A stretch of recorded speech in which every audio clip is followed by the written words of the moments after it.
अस्सलाम वालेकुम। प्रोग्राम आईना के साथ ताहिर अहमद भट्टी आपकी खिदमत में हाज़िर है। आज जो हमने सिलसिला शुरू किया था ainaabsor.com में, सिर्फ पहले कालमों तक बात थी, लोग भी उसमें आके बात करते थे, कुछ मैं लिखता था। उसके बाद ये शुरू किया जिस वक्त, तो नंबर 1 से शुरू करके आज अल्लाह के फ़ज़ल से और उसके शुक्राने के साथ मैं ये बताना चाह रहा हूँ कि आज आईना अब्सार यूट्यूब चैनल के तहत प्रोग्राम आईना का ये 100वां प्रोग्राम है। खुदा ताला ने 100 प्रोग्राम एक तसलसल के साथ हमें करने की और आपको, हमारे सुनने और देखने वालों को उसका हिस्सा बनने की, आपस में एक बाहमी यगानगत के साथ साथ निभाने, साथ देते चले जाने, इंटरेक्ट करने की तौफीक दी। बहुत अरसा पहले की बात है, लाहौर में हम अपने एक दोस्त की तरफ जाया करते थे।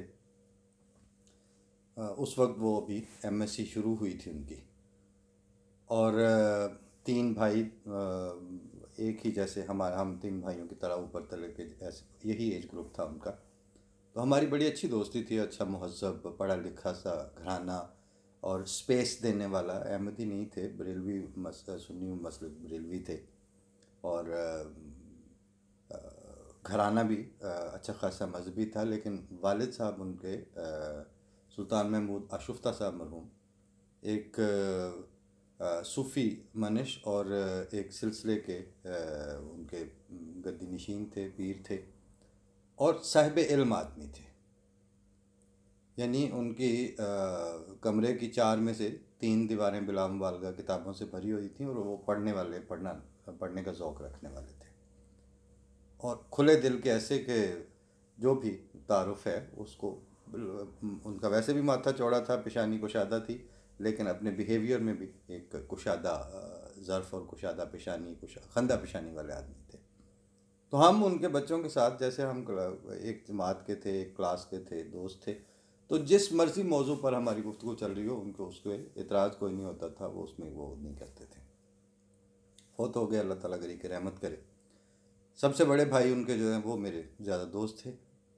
तो मैंने एक दिन उससे कहा कि हम दोनों अगर आपस में कंपेयर करें तो हम जितने बहन भाई पैदा हुए अभी तक उतने ही हैं।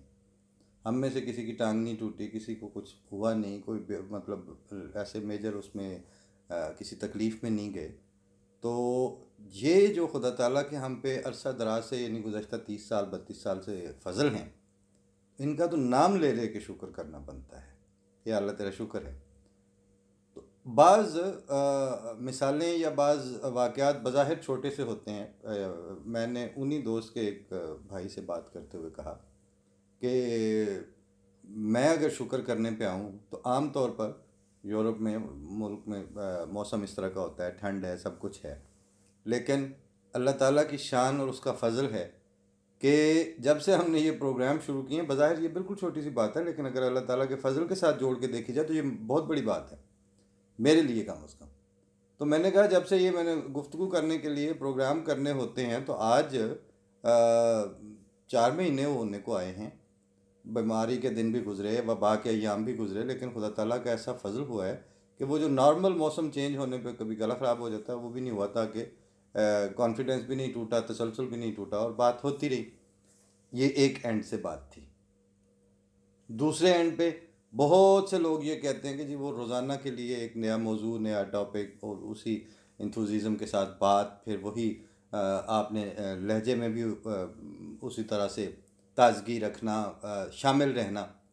तो इसका तो खैर जब जब भी जिसने भी बात की है, तो मैंने कहा कि हाँ, एक दो प्रोग्राम्स की हद तक शायद बंदे को गलतफहमी हो सकती है, लेकिन जब ये एक मुसलसल ट्यूबवेल के पानी की तरह ये सिलसिला चल पड़े, तो इसका कॉम्प्लीमेंट मैं मजबूर हूँ, मैं अब अपने तक नहीं रख सकता, क्योंकि ये ऐसा मुमकिन वाकई नहीं होता। लोग लिखते भी हैं, पढ़ते भी हैं रोज़ उनका, और तैयारी भी करते हैं, लेकिन ई सादत बज़ूर बाजू नीस्त ता न बख्शत खुदाए बख्शिंदा। तो ये अल्लाह ताला जो सलाहियतों का खालिक भी है, मालिक भी है, और उनको सलाहियतों की रुबूबियत भी करता है, उनको आगे बढ़ाने के में भी वही मदद करता है। तो ये सारा अल्लाह ताला का एक और एहसान भी साथ शामिल हाल रहा। फिर सबसे जो कोट एंड कोट में बेतबारी चीज़ जो है वो आपकी ऑडियंस होती है, क्योंकि मैंने जैसे पहले भी अर्ज़ किया था कि ज़फ़र ख़ान न्याज़ी साहब के पास सिफारशी एक बंदा आया तो उन्होंने कहा मैं रख लेता हूँ तुम्हें, कोई मसला नहीं है, लेकिन मैं रख लूँगा मगर रेडियो के स्टूडियो के परली तरफ माइक्रोफोन के पार, बल्कि हमारी रेडियो की बिल्डिंग से बाहर जो बंदा बैठे हुए हैं ना, वो आपको निकाल देंगे। अगर उन्होंने रख लिया तो आप को पक्का कर लेंगे, लेकिन अगर उन्होंने आपको निकाल दिया तो हमारे रखने से क्या होता है। तो ये जो कैमरे के परली तरफ जिनकी तरफ हम देख के बात कर रहे हैं, ये काफ़ी बेतबारी मखलूक होती है। मतलब आज के ज़माने में तो इनके हाथ में रिमोट है, वो टक टक करते जहाँ मर्जी चले जाएं, कौन इनको रोकने वाला है।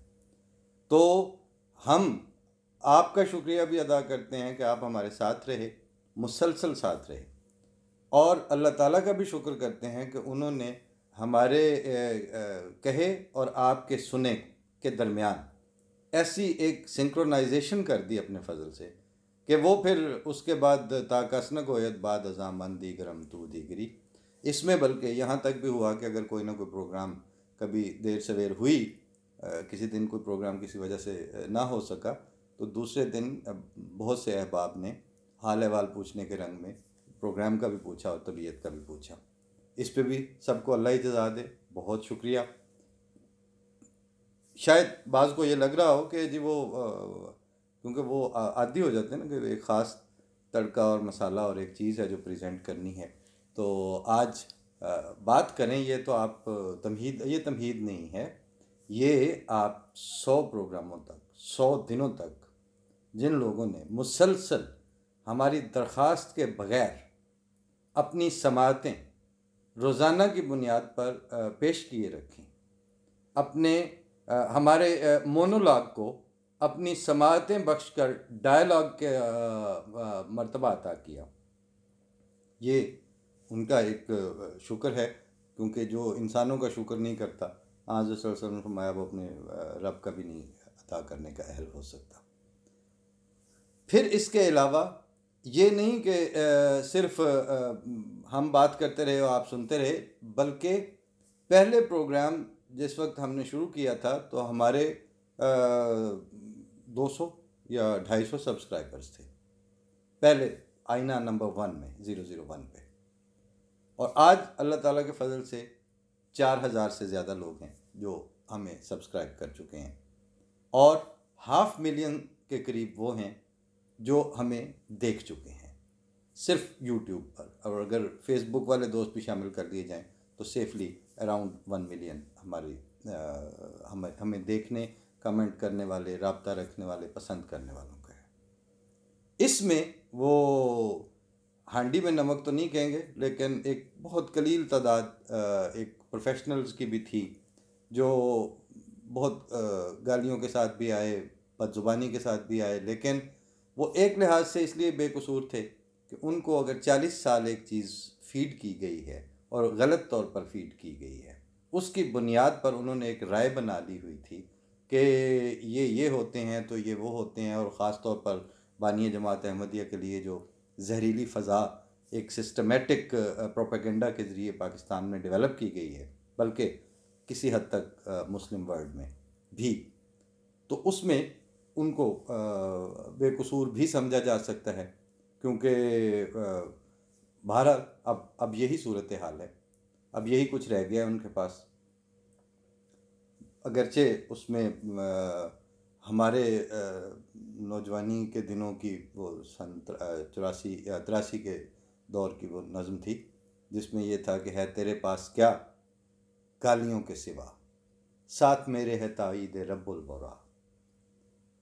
तो अल्लाह ताला अगर वो अपनी गालियों से खुश हैं तो हम अल्लाह ताला की ताईद और नुसरत से खुश हैं कि हमें हिजाब था कि हम कैसे कहें कि आप ये करें, आप हमें सब्सक्राइब करें, आप यूँ करें, वो अच्छा नहीं लग रहा था, दिल नहीं चाहता था। दो बुनियादों के ऊपर, एक ये कि ज़रूरी तो नहीं है कि आप जो बात कर रहे हैं वो इतनी आला दर्जे की है कि लोग ज़रूर उसको सब्सक्राइब करके उसको सुने, दूसरी बात यह है कि अगर हम अपने वक्त की उसकी अहमियत का एहसास है, तो सुनने वाले के भी ज़ौक़ भी है, उसकी अपनी अपना चॉइस भी है। तो लिहाजा इसको हमने ओपन एंडेड छोड़े रखा, लेकिन खुदा ताला ने अपनी ताईद से नवाजा, आपके दिलों में, आपके ज़ौक़ में, आपकी ख्वाहिशों में ख़ुद हमारी ज़रूरत पैदा की। उस पर हम आप लोगों का भी शुक्रिया अदा करते हैं, और अल्लाह ताला के तो शुक्रगुज़ार हैं, और अल्लाह करे कि तायात रहेंगे, तावफ़ात रहेंगे इंशाअल्लाह। ये थोड़ा सा तो था कि क्योंकि 100 प्रोग्रामों तक जो बात चलती रही हो, तो 100वें प्रोग्राम में एक हमारे बल्कि बुज़ुर्ग दोस्त हैं यहाँ फ्रैंकफर्ट से ही, नाम अब फौरी तौर पर मेरा उनके ज़हन में नहीं आ रहा उनका, लेकिन बड़ी उम्र के हैं और अक्सर वो बेशतर कभी ना कभी मोहब्बत से फ़ोन कर भी देते हैं। तो उन्होंने ये मुझे 50 प्रोग्राम होने के हवाले से कहा था कि आप 50वें प्रोग्राम की भी इस तरह एक वो ख़ास प्रोग्राम करें। तो मैंने कहा कि पता नहीं क्यों दुआ कर दी, शुक्राना भी कर दिया, लेकिन मैंने कहा 100 होगा तो चलें, आपके मशवरे पे भी अमल दरामद हो जाएगा इंशाल्लाह।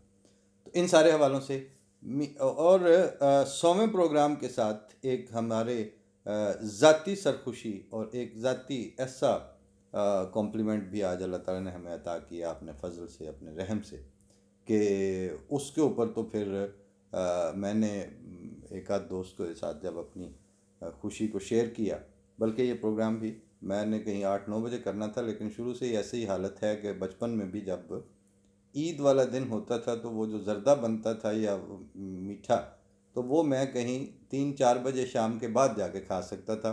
वो बचपने में जो ईद का चाव और ख़ुशी है, उसकी वजह से वो खाया ही नहीं जाता था।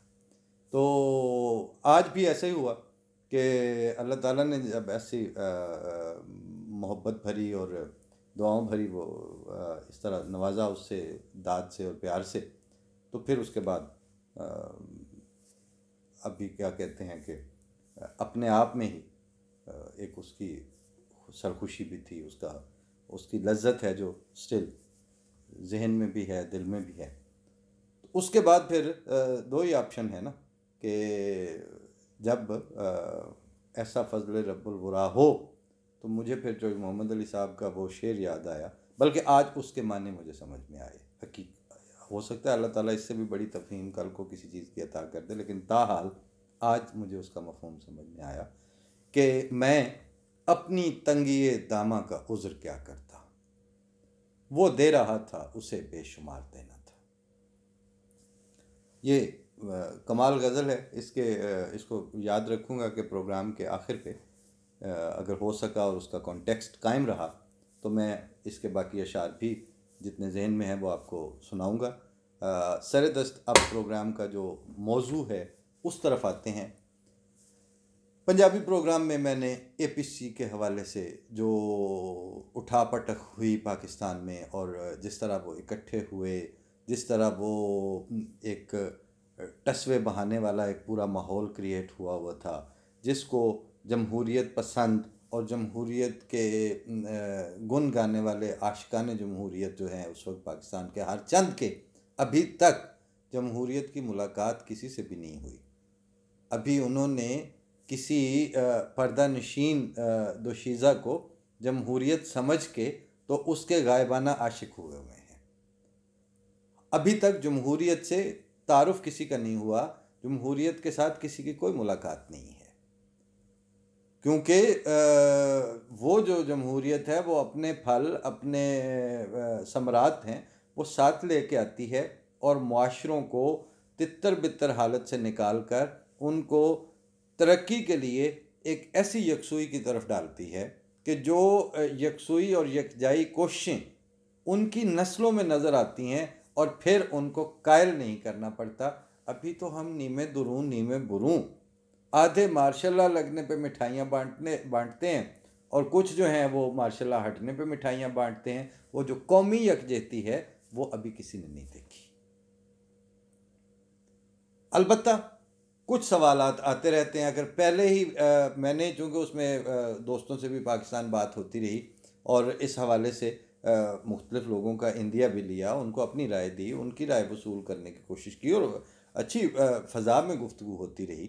लेकिन अगर ख़्याल ये था कि कम अज़ कम उनकी APC के ऊपर एक दो तसलसल से प्रोग्राम किए जाएं, अगरचे पंजाबी प्रोग्राम में बात हुई, लेकिन एटलीस्ट जो इनके थम हैं, बड़े बड़े जो सुतून हैं इस वक्त, जिनके 40-40 साल के सियासी तजर्बात हैं और जो NRO की नहीं बात कर रहे, जो कह रहे हैं कि हमारा टारगेट इमरान खान नहीं है। ये बात मैं पहले कई दफ़ा बता चुका हूँ कि मुझे इमरान खान साहब को वज़ीर आज़म के तौर पर अगर ख़त लिखना पड़ेगा तो यकीनन उनको हिज़ एक्सीलेंसी ही कहेंगे, इज़्ज़त माब वज़ीर आज़म ही कहेंगे।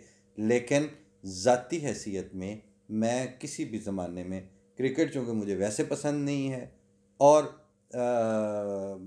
कैंसर हॉस्पिटल के दिनों में उनकी कोशिश को मैंने, कैंसर हॉस्पिटल की जो उनकी एफ़र्ट्स हैं उनको अब्दुलसत्तार ईदी साहब की एफ़र्ट से कभी भी बड़ा नहीं समझा।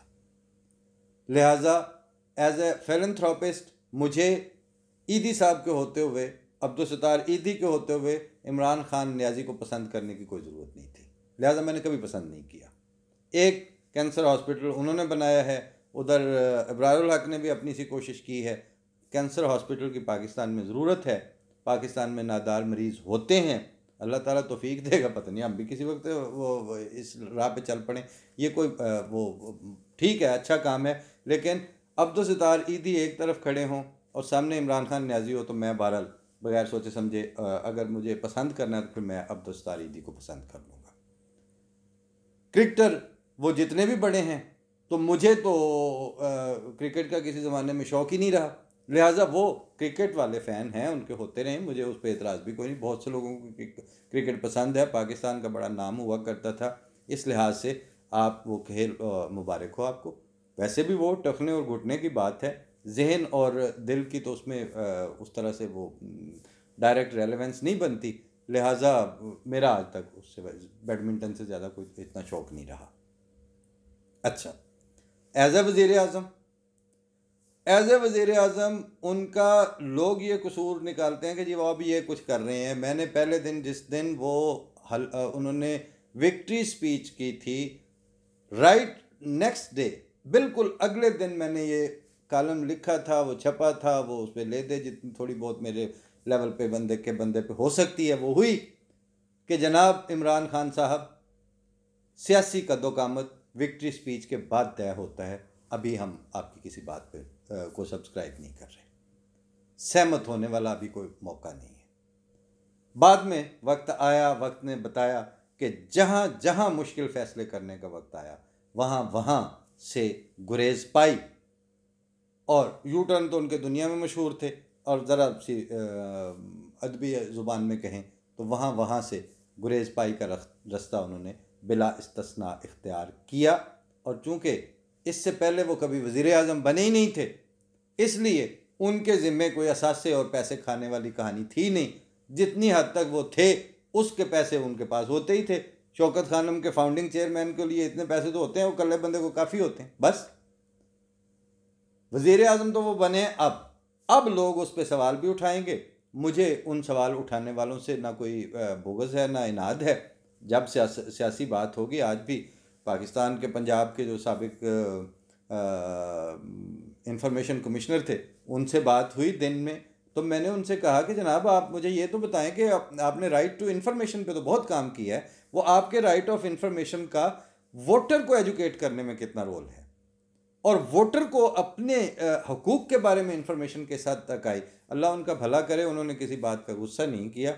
हालांकि जमात इस्लामी के ओरिजिन्स रखने वाले, या कम अज़ कम स्टूडेंट एज में अच्छे खासा वो झुकाव रखते थे, लेकिन उन्होंने कहा कि नहीं, आप मुझे सवाल भेजें, मैं उनका जवाब दूंगा। कि हमारा जो राइट टू इन्फॉर्मेशन प्रोग्राम है, उसका तो खैर मुझे ज़ाती तौर पर पता था कि वो पाकिस्तान में उनका पहला इनिशिएटिव था, और बहुत अच्छा इनिशिएटिव था, और काफ़ी हद तक उसके असरात ज़ाहिर हुए हैं।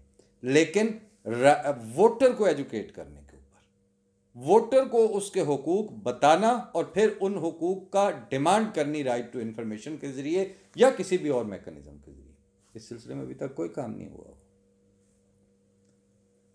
यानी कल के मैंने जैसे पंजाबी प्रोग्राम में अर्ज़ किया था कि यतीम के हुकूक का तो अल्लाह ताला ने फरमाया कि उसके अमवाल की हिफाजत करो, तो इस वक्त जितना जिस हद तक पाकिस्तान का वोटर यतीम है बाय ऑल डेफिनेशंस, उससे बढ़कर यतीम कोई क्या होगा।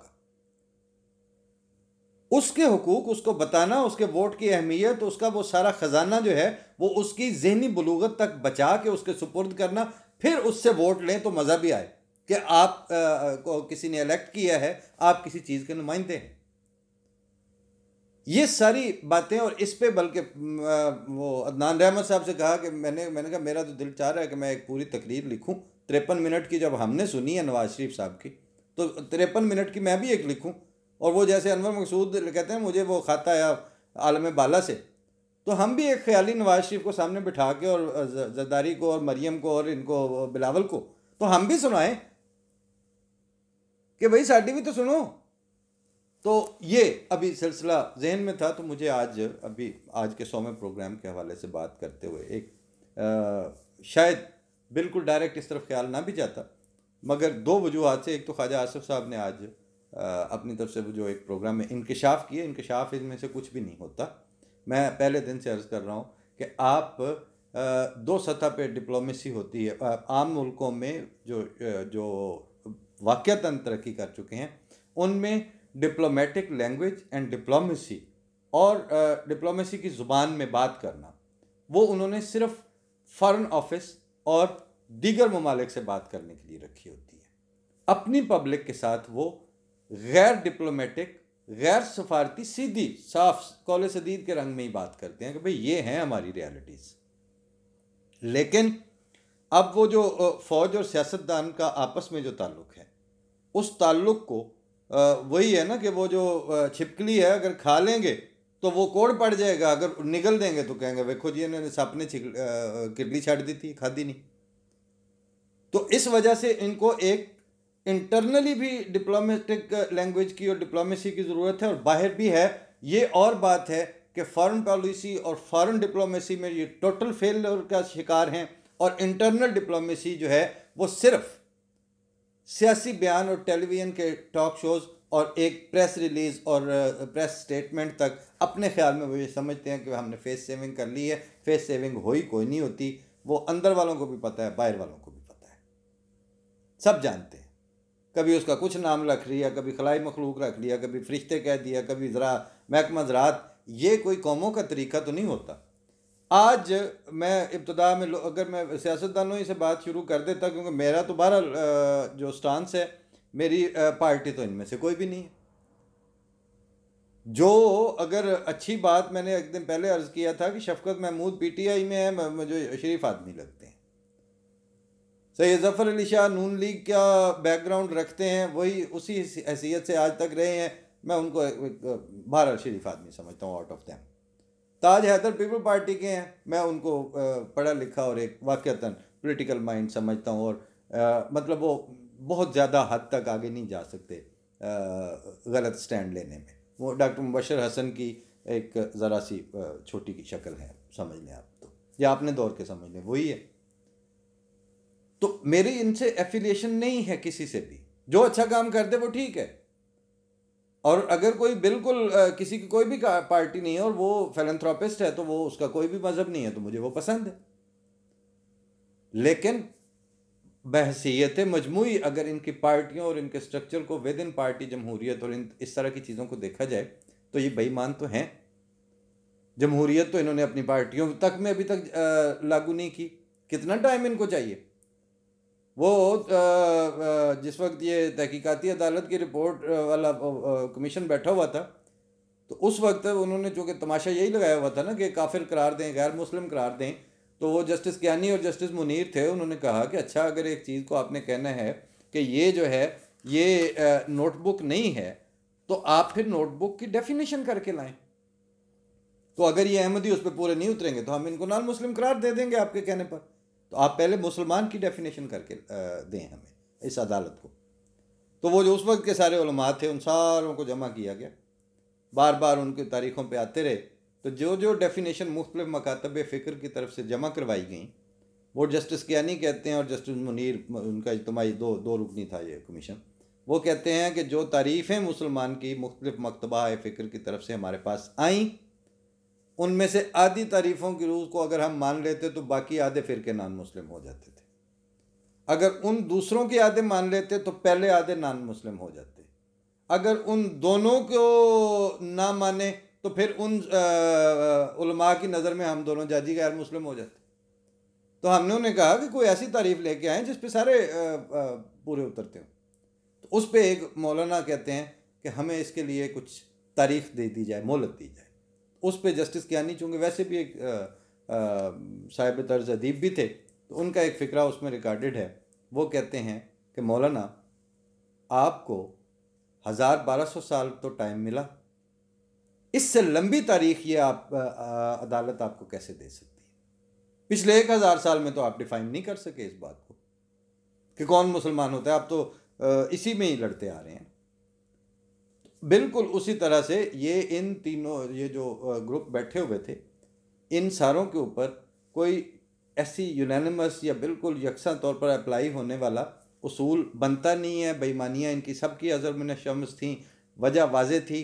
लेकिन अगर मैं इन्हीं से शुरू हो जाता तो वो जो हमारे बहुत अच्छे दोस्त जो अब पूरे जज्बात के साथ इस वक्त इनमें से एक दो या इन सारों की मौजूदगी इंक्लूडिंग मौलवी फजलुर रहमान, वो आगे आ जाएं, फौज बैरकों में चली जाए। जैसी बैरकें ये समझते हैं उधर ताले लगे हों, बिल्कुल उसी तरह खबरदार फौजी पूछ के हों, पूछ के बाहर जान। और वज़ीर आज़म वो बड़ा अच्छा ख्वाब दिखाते हैं कि वो जी ये जो चीफ़ ऑफ आर्मी स्टाफ होता है ये तो सेक्रेटरी डिफेंस के ताबे होता है। सेक्रेटरी डिफेंस जो है वो डिफेंस मिनिस्टर के ताबे होता है। डिफेंस मिनिस्टर का बॉस जो है वो वज़ीर आज़म होता है।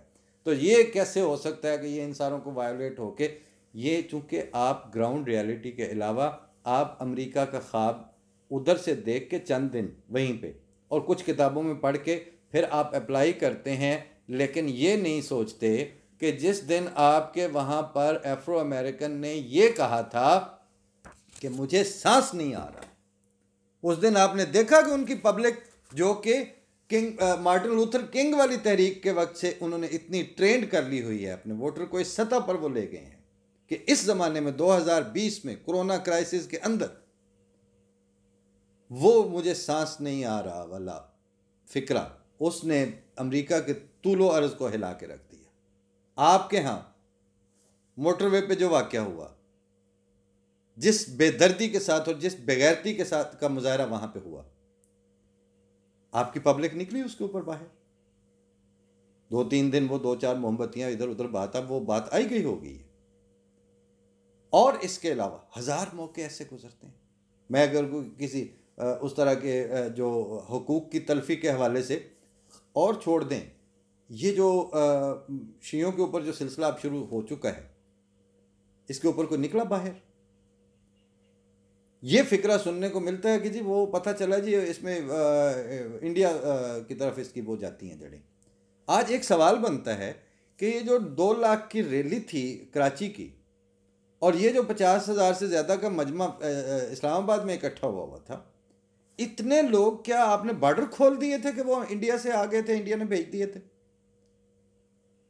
आपके इदारों को आपको पता है कि कौन आवाज़ लगाए तो कितने उस वक्त तोड़ के आते हैं उसकी आवाज़ पर। आपने उनके गले क्यों नहीं दबाए कि क्यों खबरदार पाकिस्तान के लॉ एंड ऑर्डर को जो है सबोट्रैज करने की इजाज़त नहीं दी जाएगी। इसलिए ये अगर ये आप छोड़ दें कि आप लोग जो है ना वो दयानतदारों का एक मजमा है, तो उनमें से ये उस दिन APC में जो तस्वे बहा रहे थे बैठ के, उनके हुकूक तल्फ हुए हैं। बात मैं पहले दिन से अर्ज़ कर रहा हूँ कि जनाब आज आपको ये देखना पड़ेगा कि 47 में आज़ाद होने वाला मुल्क है, 6 साल उसकी अभी उम्र है उसकी पैदाइश की, तो 53 में आके जो पहला मार्शल लगवा रहे हैं वो मौलवी और सियासतदान दौलताना और मजलिस एरार का गठजोड़ हुआ था, जिसमें आप बिलबिला उठे थे। पूरा पंजाब में आग लग चुकी थी, लाहौर सारा आपके हाथ में मफलूज होकर रह गया था। आप लोग मजबूर हो के आपने जनरल आज़म को कहा था कि हमें अमन का करके दो। वो मिनी मार्शल लॉ, पहला मार्शल लॉ, सियासतदान और मौलवी के गठजोड़ और उनके एवल नेक्सस की बुनियाद पर पहला मार्शल लॉ लगा। पहली इनविटेशन फौज को देने वाले मुल्ला और पॉलिटिशियन का इवल नेक्सस था। आगे चले, दरमियानी में आप अयूब खान वाले उस पे आ जाएं। जिस वक्त आपने रास्ता दिखा दिया कि हम ये हरकतें कर सकते हैं, तो उस वक्त जब उनका बस चला उन्होंने भी आपको टेक ओवर किया। ज़ियाउल हक में आपका वो एक वजीर आज़म फांसी चढ़ा चुका है। उसके बाद जब अगर वो छोड़ता नहीं, अगर वो उसका क्रैश ना होता तो वो ज़रूर मरता। वो अगर कुदरत से ना मारा जाता तो आपके हाथों ज़रूर मरता, जिस हद तक बात चली गई थी। उसके बाद मुशर्रफ वाले दौर में जब आपने 2 दफ़ा उसके साथ डील की, मिसाक लिए, सारा कुछ किया, तो आपने ये जो आप APC में लगे हुए थे कि चलें पिछली बातों के हम एतराफ़ करते हैं और भूल के तो हम आगे चलते हैं मुल्क और कौम की खातिर। मुल्क और कौम की खातिर नहीं, वो जो 2 नौजवान वहाँ बैठे हुए थे, मरियम और बिलावल, उनकी खातिर नवाज शरीफ को जरदारी वेलकम कर रहे हैं। वरना आप तो कहते थे हम एक दूसरे की अंतड़ियां निकाल के इनको चौकों में घसीटेंगे, इनको सड़कों पे घसीटेंगे। और ये फजलुर रहमान जो इस वक्त इनका सारों का चेयरमैन बन के वहां बैठा हुआ था, इसको तो इस वक्त सिर्फ एक बात के पिछू पड़े हुए कि उसके पास सीट कोई नहीं। अब मुशर्रफ को आप गद्दारी के मुकदमे में फांसी देने लगे थे। आपको अपने सियासतदानों का, आपको अपने सारों का वो अजीज होता है, कैरियर भी और उनका फ्यूचर भी। इनको अपना अजीज नहीं होगा। एक चीफ को फांसी देने से अगर जो रिवायत कायम हो जाती है, उसको आर्मी का इदारा कैसे भुगतता और उसकी शक्ल क्या बनती है उसके वक्त पाकिस्तान की। एक मौका, यानी जिनसे आप जद्दे की, लंदन के मिसाक और डीलें करके आए हैं, आपने वहां कौन सी आली ज़र्फी का सबूत दिया? गद्दार है जी, गद्दार है जी, गद्दार है, उसने फलां किया, गद्दार। मतलब मुशर्रफ गद्दार हो गया, उसको आप जब तक आप फांसी ना देते आपको आराम नहीं आना था। अब जो इसकी एज ए इदारा लेगेसी है, जो एक इदारा है, उनके अंदर भी सोचने वाले लोग मौजूद हैं, वो आप ही से सीखते हैं सारा कुछ। अब आपके बामी ताल्लुकात जो हैं वो बहुत चीज़ें आपस में एक्सचेंज हो चुकी हैं आपकी। अब मसला ये है कि आप दोनों तरफ, मैंने अर्ज़ किया कि पावर है, ताकत है, दयानत नहीं है, खौफ खुदा नहीं है। और चूंकि खौफ खुदा और दयानत नहीं है, इसलिए अब अगर वो आपको उस तरह वो वाला फ्री हैंड दें, तो आपको कितनी देर लगेगी जनाब आसिफ नवाज जंजुआ क्या केस जैसा केस दोबारा बनाते हुए, वैसी सिचुएशन दोबारा पैदा करते हुए। इसलिए अब एक सूरत है कि आप एक सचमुच के सच पसंद, वाकयातन सच को फेस करने वाले, वाकयातन आप अपने मुल्क और कौम के पब्लिक के इंटरेस्ट के मालिक बने। अभी मैंने अलहदा रखना है उसके ऊपर प्रोग्राम, लेकिन जिस दिन आपकी APC हो रही थी, उस दिन इस्लामाबाद के कॉलेजों में जो एक सेमेस्टर सिस्टम चेंज किया गया है, उसकी फ़ीसों की अदायगी चूँकि 3 गुना हो गई थी, तो वो स्टूडेंट्स अपने फ़ीसों के लिए रोते फिर रहे थे। और उनके बाज़ टीचर्स ने अपनी तनख्वाहों का, यानी जो एडमिशन कमेटी का हिस्सा थे, वो मैंने पूरा राइट अप अलहदा रखा है, वो अगले प्रोग्राम अलहदा से उस पर करूँगा। लेकिन जिस वक्त आप अपनी, उस वक्त वो शो वहाँ पे मुनक़िद हो रहा था इस्लामाबाद में, उस वक्त इस्लामाबाद के बाज़ कॉलेजों के स्टूडेंट्स जो हैं, उनके पेरेंट्स, जिनमें से बाज़ जिगर के मरीज़ थे और उनके पास घर वापस जाने का किराया नहीं था, वो 12,000 फ़ीस के लिए बेबस हुए थे। और स्टूडेंट्स के वो टीचर जो दाखिला कमेटी के मेंबर थे, उन्होंने तरस खाकर अपने होने वाले स्टूडेंट्स के लिए अपनी तनख्वाहों में से कंट्रीब्यूशन करके उनकी फ़ीसें अदा की। आप कहाँ थे उस वक्त? पब्लिक इंटरेस्ट जो है ना, वो आपका मालिक बनने, कुर्सी का मालिक बनने और अफसर बनने, नीली लाइटें जलाने और झंडे वाली गाड़ी छूटने के बाद आप कहते हैं पब्लिक इंटरेस्ट की बात करते हैं। ये लें सारा कुछ, लेकिन फिर जहां मौत पड़ने वाली मौके आए, जहां पे स्टैंड लेना आपको कुर्सी जाती हुई दिखाई दे, तो उस वक्त असूल ना छोड़ा करें। आप हर सब छोड़ते हैं। पीपल पार्टी दागदार है, तहरीक इंसाफ दागदार है, आपकी फजलुर रहमान दागदार है, आपकी जमात इस्लामी का दामन साफ नहीं है, आपकी नून लीग का दामन साफ नहीं है, आपके चौधरियों का दामन साफ नहीं है। इस तरह का जो सियासी स्टफ है उसको फौज रास्ता देगी कहाँ से, क्यों देगी?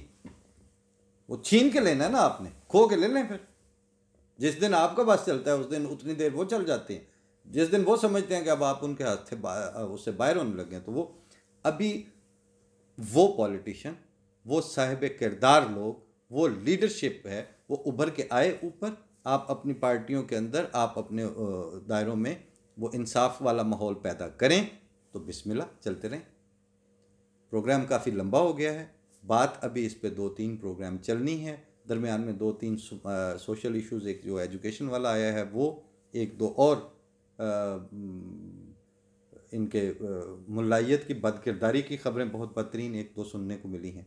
ये चीज़ें साथ साथ आती रहेंगी। अल्लाह ताला आप सबको अपनी हिफ्ज़ व अमान में रखे। लेकिन सरेदस्त ये बात है कि दोनों धड़े दयानतदार होंगे। ये वो पलवान हैं जिनको पता है जो नीचे आ गया वो मारा जाएगा। तो जिसका गोडा आपकी गर्दन पर है उसने गोडा कोई नहीं हटाना। एक दफ़ा उसने हटाया था, आपने उनके चीफ को फांसी देने का प्लान बना लिया था। अब वो इतने पागल नहीं है, अब वो दूसरी दफ़ा आपके ऊपर से ऐसे ही गोडा हटा दें। हाँ, कैरेक्टरफुल लोग सामने आ जाएंगे जो जिनके ज़ाती एजेंडाज, ज़ाती पर्सनल एजेंडाज, पर्सनल गेंस, इन चीज़ों से बाहर निकल के खिदमत करने वाले सियासतदान होंगे। फ़ौज उनके सामने टिक ही नहीं सकती। फ़ी अमानिल्लाह, लंबी बहस है, फिर इंशाल्लाह बात छिड़ेगी, होती रहेगी।